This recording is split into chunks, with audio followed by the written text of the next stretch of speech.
I'm Clara, 30 years old, a software engineer. The house in Burlington, Vermont, our family home, was my life. Every corner, every creaky stair, every wall painted with my own hands held a piece of me. I had poured everything into it: time, sweat, savings, heart.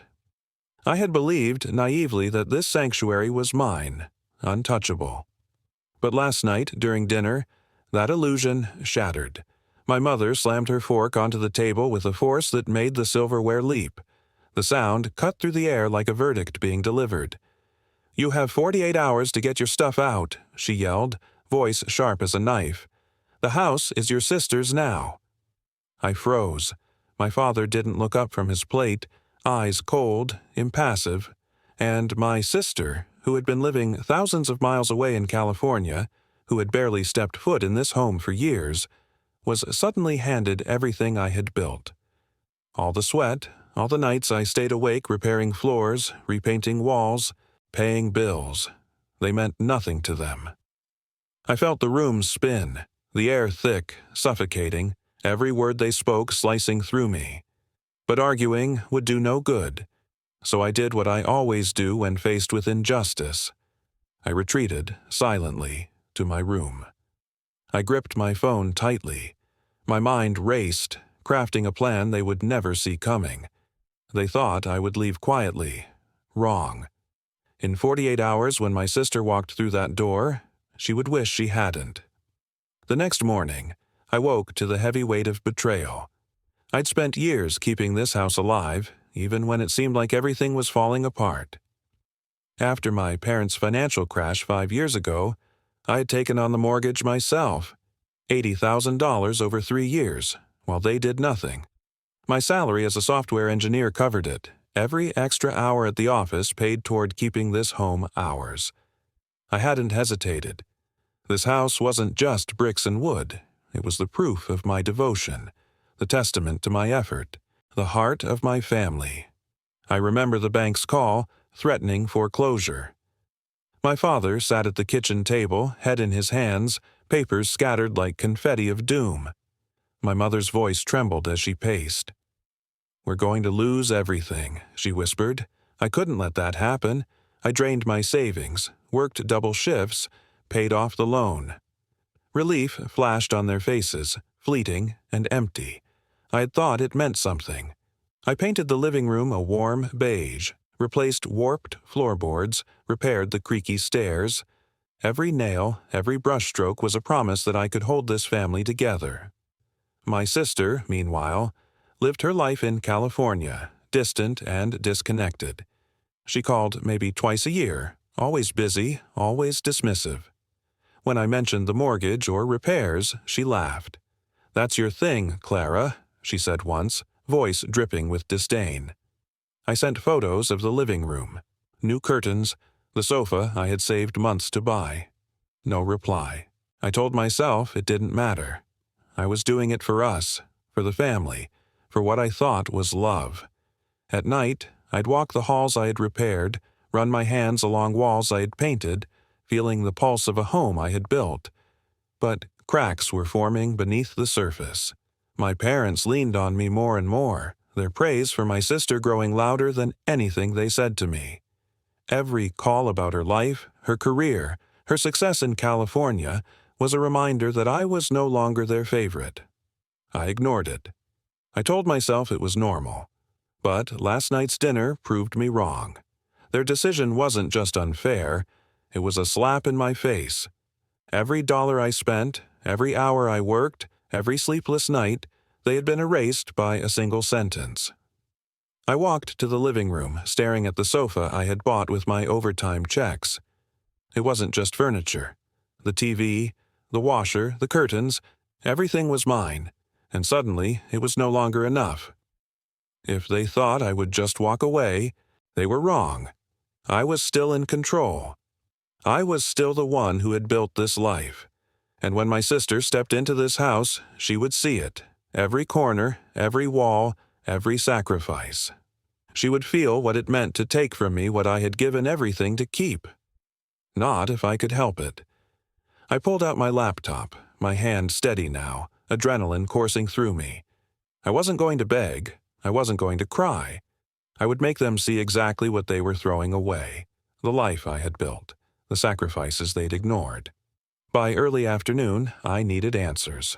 I dialed Olivia, my best friend since our college days at the University of Vermont. She's a sharp lawyer now, all precision and no nonsense, my anchor whenever life spiraled out of control.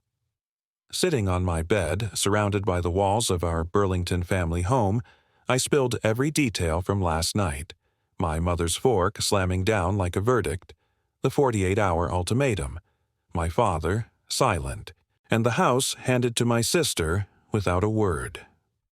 Olivia listened without interruption, her calm presence grounding me. "Do you have any legal papers for the house?" she asked, voice all business. "Anything from your parents or before them?" I hesitated, then mentioned my grandfather, who had owned the house before he died 2 years ago. I'd always thought it passed to my parents. Olivia was silent for a moment. "Give me an hour," she said. "I'll check something." I spent that hour pacing the hallway, mind racing. My grandfather's face haunted me. His weathered hands, his gravelly voice telling stories on the porch, teaching me every brick, every beam of this house. He'd look at me with those crinkled eyes and say, "Clara, this place will always be yours." I had smiled, thinking it was just his way of making me feel special. Now the doubt gnawed at me. I dug through an old box in my closet, pulling out photos. Him by the oak tree, arm around me, smiling. The memories burned. Then the phone rang. Olivia's voice was tight with urgency. "Clara, you're not going to believe this." She had tracked down my grandfather's will at the Chittenden County Clerk's office. My parents had never told me about it, not once. She read each word over the phone. My grandfather had left the house to me, sole heir, not my parents, not my sister, signed, notarized, filed 3 years before he died. I sank onto the bed, hands trembling. How did I not know?" I whispered. Olivia's voice turned cold, cutting. "Your parents had access to the will. They chose to keep it from you." The truth hit like a hammer to my gut. My parents, the ones I had trusted blindly, had hidden my grandfather's final wish, planning to give it to my sister instead. I saw it all now. The long calls with her, the pride in her California life, their silence while I poured $80,000 into this house, repaired every broken piece. And still, they intended to hand it to someone who hadn't lived here in years. Anger and hurt coiled tightly in my chest. This wasn't just unfair. It was a deliberate betrayal. I stood, jaw clenched, and walked to the kitchen. My grandfather's old coffee mug sat on the counter, chipped but cherished. I held it, felt his promise, his belief in me. They had tried to erase that, to rewrite his legacy for their own reasons. Why? Because my sister had a family? Because they assumed I'd accept it? I wasn't sure, and frankly, I didn't care. They'd crossed a line, and I wasn't about to let them win. Olivia's voice cut through the storm. "This will is ironclad, Clara. You have legal rights. We can challenge this." Her words were a lifeline, dragging me from the fog of betrayal. I didn't know the full path yet, but I knew one thing. I wasn't walking away. I grabbed a notebook, hands steadier now, and began listing every piece of proof. Bank statements, receipts, photos. Everything showing my contributions. Olivia promised to meet the next morning to strategize, outlining legal steps to enforce the will. But we had to act fast. My parents thought they'd blindsided me, that I'd quietly leave. They had no idea what I was capable of. The next morning, I woke early, notebook open, mind buzzing. The house was eerily quiet. My parents had gone to visit friends in Montpelier. Perfect. I had the house, the proof, and time. And now it was time to take control. I stood in the living room, staring at the sofa I'd bought with my first big paycheck, a plush gray piece I had saved months for. If they thought I was leaving quietly, leaving my things behind for my sister to claim, they were wrong. Every item in this house carried my sweat, my hours, my devotion. I grabbed a pen and began listing everything I'd paid for: the flat-screen TV mounted on the wall, the stainless steel washing machine in the basement, the curtains I had picked to match the beige paint I'd rolled myself. Each item was a piece of me, proof of the years I'd spent keeping this house alive. I called Olivia to finalize our legal strategy. Her voice was crisp, precise, over the phone. "We'll file a claim to enforce your grandfather's will," she said. "Straightforward, but we need proof of your contributions." I pulled out a folder stuffed with receipts, every repair, every purchase, every dollar. Olivia suggested a notarized affidavit to document my financial role. My pulse quickened. For the first time since last night, I felt a surge of control. I was taking back what was mine. Next, I had to secure my belongings.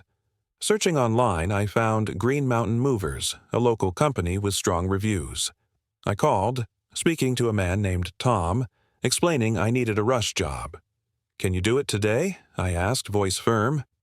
After a brief hesitation, he agreed to send a truck by noon. I gave him my list: TV, sofa, washer, a few smaller items like the microwave and bedroom dresser. "This is personal property," I told him. "I'm taking what's mine." Tom didn't ask questions, simply confirmed the address and price. While waiting, I walked through the house, checking my list. The kitchen table, a grandfather hand-me-down, wasn't mine to take, but the chairs were, bought last year after my mother complained. I tagged each piece, marking what stayed and what went. The process was methodical, almost calming, like reclaiming fragments of my life. I avoided thinking about my parents or my sister, focusing instead on the task. Every item I marked reminded me. This was my work, my money, my home. Around 10, the doorbell rang. Mrs. Linda, our kind neighbor in her 60s, stood there, concern in her eyes. She had seen me pacing.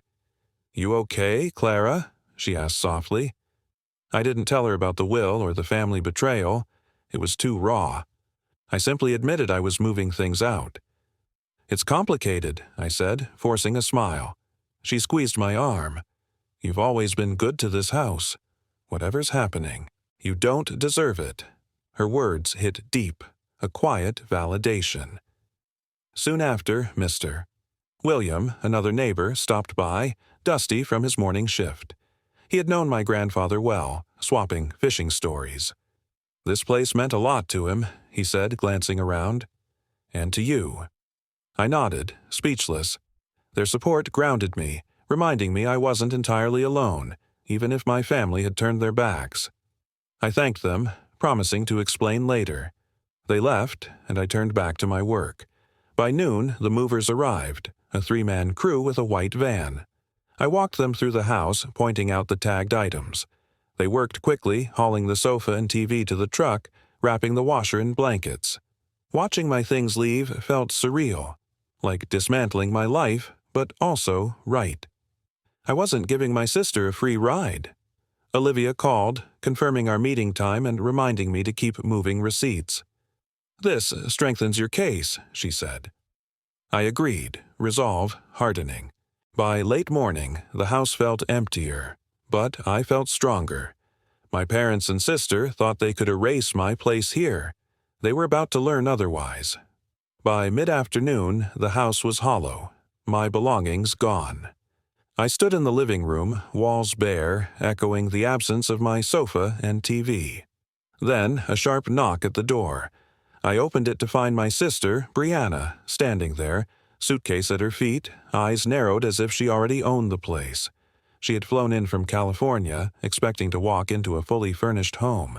She had no idea what waited for her. I braced myself, heart pounding, knowing this wouldn't be civil. Brianna pushed past me, her heels clicking sharply on the hardwood. "Where's everything?" she snapped, eyes scanning the empty living room, voice sharp, dripping with entitlement. I crossed my arms, staying by the door. I took what's mine, I said, keeping my tone even, controlled. She spun, face flushing with anger. Yours? Mom and Dad said this house is mine now. You can't just strip it bare. I stepped closer, voice cold and steady. I paid for that sofa, the TV, the washer, everything I took. You didn't contribute a dime. Her eyes widened, but she didn't back down. You think you're entitled because you threw some money around? She shot back. This is my home now, Clara. You're out. The tension in the air crackled like electricity. You haven't been here in years, I said, jaw tight. I kept this place alive while you were off in California, ignoring us. She laughed, a harsh, bitter sound. Oh, please. You stayed here out of pity, playing the good daughter. Mom and Dad chose me for a reason. Her words cut deep, but I didn't flinch. They chose wrong, I said, stepping closer. You don't know half of what I've done for this family. Brianna stormed through the house, checking the kitchen, the basement, her face growing redder with every empty corner. The chairs, the curtains, she yelled, spinning back to me. You took everything. I held her gaze, calm and unwavering. Only what I paid for. You want a house? Furnish it yourself. Her hands trembled as she pulled out her phone, voice rising with fury. You're unbelievable. I'm calling Mom and Dad. They'll deal with you. I shrugged, leaning against the wall. Go ahead. They're not here. She froze, confused. What do you mean? I didn't answer, just watched as she fumbled with her phone. Brianna paced the kitchen, phone pressed to her ear, voice escalating. She gutted the place, Mom. It's empty. I stayed silent, letting her rant. She hung up, glaring at me. They're coming back from Montpellier tonight, she spat. You're done, Clara. I didn't respond, only pointed to the door. You know where the exit is.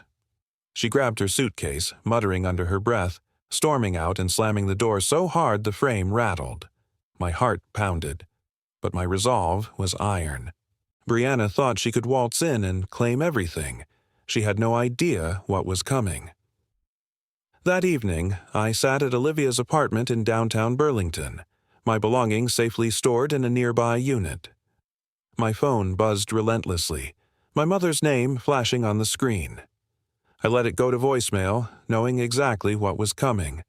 Brianna had called them back from Montpellier, and now they were about to face the consequences of their choices. I sipped coffee at Olivia's kitchen counter, the weight of the past 2 days settling into my bones. When I finally played the voicemail, my mother's voice was shrill, almost unrecognizable. Clara, what have you done? There's a stranger in our house? My father's voice cut in, heavy with disbelief. Some man claims he owns it now. Explain yourself. I didn't call back. The truth was clear. They had walked into a reality they themselves had created. Olivia had worked fast, leveraging my grandfather's will to push a legal claim exposing their deception. The house had been sold quietly, legally, to a local investor, a Burlington property buyer eager for the opportunity. I hadn't orchestrated the sale myself, but I had set the wheels in motion by enforcing my rights. My phone rang again, my father this time. I answered, voice steady. Dad, I'm not coming back, I said before he could speak. You hid my grandfather's will. You tried to give my home to Brianna. He sputtered, a mix of anger and shock. We were protecting the family. You can't just... I cut him off. You protected Brianna, not me. The will was clear. This is on you. I hung up, hands trembling slightly but resolve unshaken. Then my mother called, voice sharp with accusation. Clara, you're tearing us apart. Come fix this. I took a deep breath, tone icy. I'm done fixing your mistakes. Talk to Olivia about the will. I ended the call, silencing my phone. Olivia sat across from me, laptop open, papers spread on the table. They're panicking, she said, eyes sharp. The new owner has the deed. They can't undo this. I nodded, staring at my coffee mug. feeling a cold satisfaction settle in. This was justice, delayed but inevitable. The house I'd fought for, the one I'd poured every ounce of myself into, was gone. Not because I wanted it sold, but because my parents' betrayals had left me no choice. A pang of loss shot through me, sharp and familiar, but beneath it, a strange relief simmered. They'd underestimated me, assumed I'd crumble under pressure. They were wrong. My parents kept calling, leaving desperate voicemails. "Clara, we're your family," my mother pleaded in one. "You can't do this to us." I didn't respond. Each message felt heavy, but I refused to carry it. My grandfather's will was my shield, proof that this house had always been mine. I hadn't broken trust. They had. As night deepened, I sat with Olivia, plotting my next steps, knowing with certainty I'd never return to that house or the lies it held. Months later, sunlight poured into my new apartment in Burlington, painting the walls gold. I had carved out a life free from the suffocating weight of my family's expectations. A new job at a local marketing firm filled my days, small, dynamic, where my ideas mattered. Meetings, coffee runs, quiet evenings arranging furniture, the sofa, the TV, the pieces I had fought so hard to keep, they were finally mine, on my terms. I hadn't spoken to my parents or Brianna since that night at Olivia's. Numbers blocked, doors closed. The silence was heavy at first, but it gave me room to breathe, to rediscover who I was without their shadows looming. Through a mutual friend, I learned that Brianna had scrambled to buy a new house in California. She had expected to inherit our family home for free. Instead, she dipped into her own savings. I didn't relish it, but it felt just. Arrogance carries a price, and she was finally paying hers. I pictured her, polished and poised in her California life, signing mortgage papers, maybe tasting a bitter regret for the words she had thrown at me. I didn't dwell. My focus was forward. My parents, meanwhile, faced their own collapse. Without the house, they moved into a small rental on the outskirts of Burlington, a far cry from the home they'd tried to control. Word spread quickly. Neighbors like Mrs. Linda and Mr. William, who had supported me, didn't hide their disappointment. My parents' once solid reputation crumbled as the truth of their deception surfaced. They struggled financially, burdened with legal fees from failed attempts to contest the sale. I didn't know the full details, and I didn't need to. Their choices had brought them here, and I was done carrying the weight of their failures. Olivia became my anchor, checking in regularly, sharp as ever. She had finalized the legal proceedings, ensuring the sale was secure and my rights unchallenged. Over coffee one morning, she grinned. "You're stronger than they ever gave you credit for." I smiled, feeling the truth of it in my bones. Years spent undervaluing myself, pouring everything into a house I thought defined me. It had taught me something far deeper. My worth wasn't tied to any property, any family approval. It lay in my ability to stand up, to draw a line, to choose myself. Setting boundaries was the hardest lesson. Cutting contact wasn't anger, it was self-preservation. I had given too much for too long, trying to please a family that never saw me. Now, I walked Burlington streets by the lakefront, lightness in my chest, the city alive around me. My life wasn't perfect, but it was mine. Built on my terms, defended with my resolve, and finally, free.